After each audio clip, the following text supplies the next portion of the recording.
tunataka kutoa onyo kwa madaktari na kwa wafanyikazi wote wetu wa kaunti ya kwamba wajue ile mishahara wanalipwa kwa sababu ya hao wananchi wenye wanakujia huduma, ndio huwa wanatozwa hiyo ushuru. Kwa hivyo wakati wanawahudumia, wahudumie kwa heshima ambayo inastahili. Na nashukuru gavana wetu, kwa maana wale daktari wenye walipatikana kwa makosa, wenye walilegea kwa kazi yao, wenye walikosa kutibu yule mtoto, waliweza kufutwa kazi. And that is the way we should, na hiyo ndio njia ambayo inafaa. Ukilegea kwa kazi, ujue kwamba sio wewe wa mwisho kusoma. Hauna monopoly ya masomo kwa hiyo laini yako. Kwa hivyo tunataka kutoa changamoto. Kama wewe umeajiriwa kazi, fanya kazi hiyo kama ni binadamu na hudumia.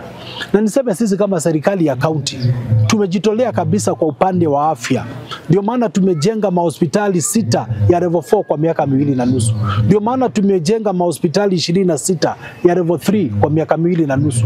Ndio maana tumenunua ambulances 15 ambapo hakukuwa na ambulance hata moja. Ndio maana tunahakikisha kwamba dawa kwa hospitali zetu hazitashuka chini ya 85% kwa wakati wowote. Kwa hivyo sisi tumejitolea, na kwa hivyo hatutakubali wafanyikazi watuharibie ile kazi ambayo tunaendelea kufanya.